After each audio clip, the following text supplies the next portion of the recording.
Welcome to Charmy's Bookcase, where I, Charmy Terrell, review and discuss books I've read. This week, I will be discussing the first book I read in 2024, The House in the Cerulean Sea. This book is a young adult fantasy novel written by J.T. Clune. Like most books I read, I went into this book completely blind. I was not expecting the story to be what it was. This video will contain spoilers, so if you haven't read the book and don't want to be spoiled, I suggest you stop watching now. Without further ado, let's get into it. This story focuses on Linus Baker, who works a 9-to-5 job as a caseworker. But not just any caseworker, a caseworker that primarily works with children with magical abilities. He normally sits behind a desk, jotting down things and looking for irregularities, but sometimes he goes out to orphanages filled with children with magical abilities and checks if the home is suitable for the children. He works for a company called Dickomy, also known as the Department in Charge of Magical Youth. There's also an adult version of it, and their sole purpose is to keep all magical beings in check, and not in a good way. Baker's home life isn't anything to write home about. He lives alone with his cat.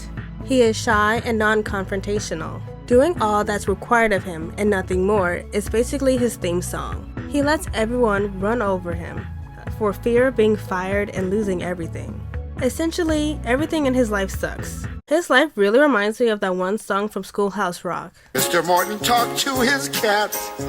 Mr. Morton talk. Hello, cat. You look good. Because of Baker's efficiency and robotic performance, he was selected from the higher-ups for a special assignment. He must go to an orphanage on a small island and check upon the children under the care of Mr. Arthur Parnassus for an entire month. During that month, he must give them detailed reports about the children's lives at the orphanage and Mr. Parnassus. The higher-ups question Mr. Parnassus's judgment and wants Baker to look into him. The orphanage rests on top of a cliff overlooking the ocean, hence the title, The House in the Cerulean Sea. He is given a folder of all the children in the orphanage, and the first file he opens is to the Antichrist. I dropped to the floor laughing. Lucifer, also known as Lucy, is the son of the devil, and I'm like, how did they get a hold of him? Not saying the devil wouldn't be a deadbeat dad, because he probably would, but even if he didn't love the child is still a weapon, and I don't think he would just let him go so easily. And for him to be at an orphanage without a horde of demons trying to get him back is weird to me. Also, why is his name Lucifer? The devil already has the name Lucifer, so shouldn't it be like Lucifer Jr. or something? After finding out about the Antichrist, all the other children were kind of a letdown. There is a gnome girl named Talia, and she's here because she's female, and I guess there are no female gnomes. Then there is a wyvern named Theodore, a powerful forest sprite named Fee. Then there's Chauncey, actually I don't know what he is. In the book, he is described as an amorphous green blob with bright red lips and black teeth and eyes on stalks that stuck high above his head, seemingly moving independently of each other. He didn't have arms, so much as tentacles with tiny little suckers along their lengths. He wasn't quite see-through though. End quote. There's another passage that explains more. Medusa zoa, that's a jellyfish. Correct, Mr. Parnassus said brightly, and I think that's part of it, at least. He doesn't sting, nor does he carry any kind of poison. There's probably some sea cucumber in there as well, though it doesn't explain his appendages, end quote. So basically, he's some kind of jellyfish, but looks more like the Blob from Monsters vs. Aliens. And lastly, there's Sal, a huge black dude who can shapeshift into a tiny, small Pomeranian. Then there's Zoe Chapelwhite, an island sprite who owns the island and helps out with the kids.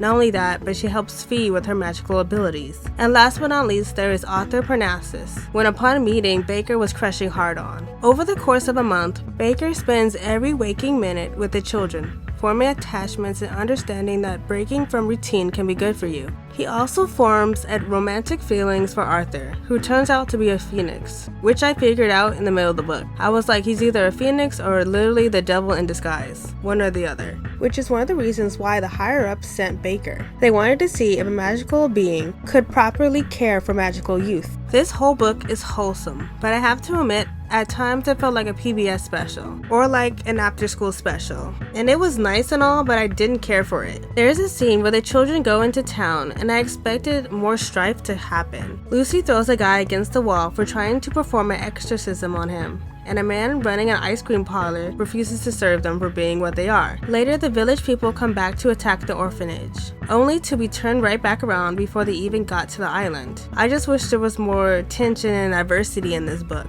Zoe is an unregistered sprite, which Baker put in his report.